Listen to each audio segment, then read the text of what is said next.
Hi, my name is Minister Kaela. I just wanted to talk to you all about confidence. Confidence, according to dictionary.com, the feeling of belief that one can rely on or something. The state of feeling certain about truth of something or someone.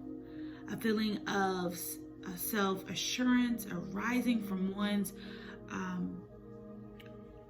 appropriate place or ability or qualities. So in my definition of confidence is your self-belief, your self-trust.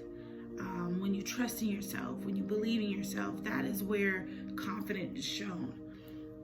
Everybody upon this earth is born with confidence. It's just what happens in life, what cultivates or charges that confidence, that belief in oneself's ability to be who they are, and that whatever that definition of being, whether it's a business person or a student, a mother, that is the state of being confident in is what God has called us all to be strong in. Being confident requires having a realistic sense of one's capability and feeling secure in that knowing. I'm going to say that again because that's a mouthful. Being confident requires having a realistic sense of one's capability and feeling certain in that knowledge. We're all capable of doing something.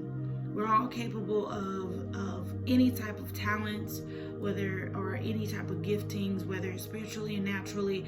We're confident in that. And how do we build that confidence in that is where we're going to go. But before I get there, I'm going to relate to Moses. Moses, his name, the way he was brought into the world and how and everything, it was just phenomenal. His name itself means Moses. Moses means deliverer. And I looked at Moses and I saw where God has called him to be, from the river to Pharaoh's house.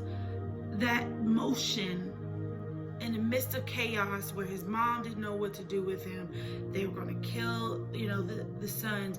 She gave him away, and in giving him away, gave him his name, which was Moses.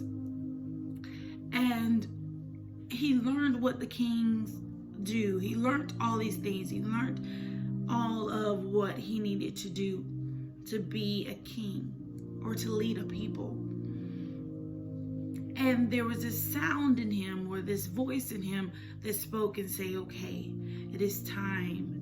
And when that time came, he questioned, like, what shall I say?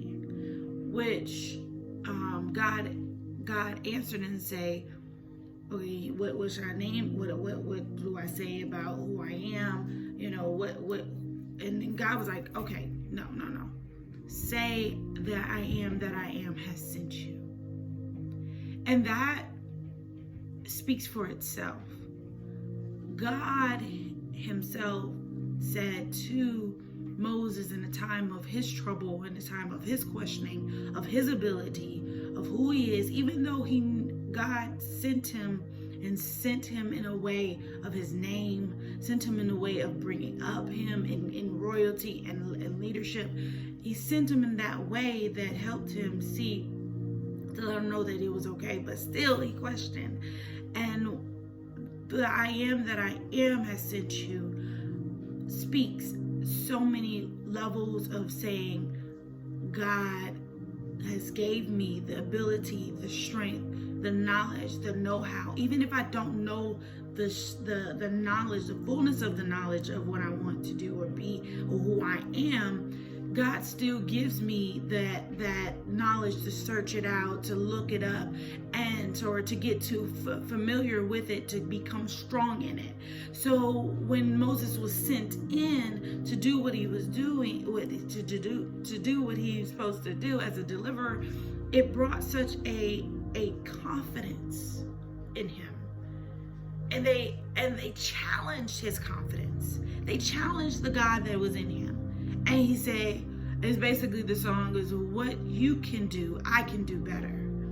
And basically, anything you can do, I can do better. And then it kept going back and forth where they're combating or they're comparing who God is.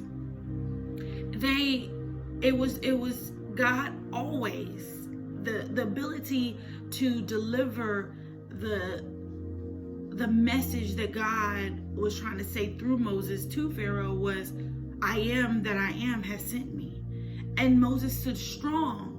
He listened to what God was saying. And in that ongoing thing, going back and forth with Pharaoh, God kept reassuring and building up that confidence that was in Moses. And when I think, when Moses went into the wilderness, or when he went, they said it was 11-day journey. It took 40 years. And he saw the promised land, but he could not go into the promised land. There's so much, that's a message behind itself. But I'm going to say this from that message. When Moses was delivered, that place, delivered, even to the point where Moses was at the river, and it's separated. That in itself, water is a washing away. It's washing away of things, redoing. And I believe when Pharaoh's army came into that place and the water began to flood again, and there was no longer dry land, meaning that God will wash away what was in your mind of what you thought that caused you to be inadequate or feel as if you could not do or be who you're supposed to be. God will wash it away and give you a pathway to the promised land, meaning your victorious life, and confidently living in that. I believe that Moses missed going into the promised land as because he allowed the talk of people to talk him down of his place, of what he knew. So so many times we go through life, we forget, we lose track, we look other ways, we find other things to do, and in that finding other things to do, we lose what God has called you to do confidently. And so I know society, and if you're tall enough, if you're skinny enough, if you have long hair, if you have the right job, the right corporate job, if you bring this amount of money for your family, if you bring wealth to your family, or if you can buy Christmas gifts, if you can buy gifts and birthday parties and throw them all out the wazoo and spend this much money, and I got this fast car, and I can talk to this many women, I can talk to this many men. So many crazy thoughts and belief systems that are out there that will mess up the belief system in you, that will make you lose what you're confident in and make you insecure or question who you are and what God has called you to be in this time. So many times we like Moses, will let people talk. We'll let them, okay, well, and we submit to the idea of what they want, and actually not allowing God to arise in us and be what we're supposed to be.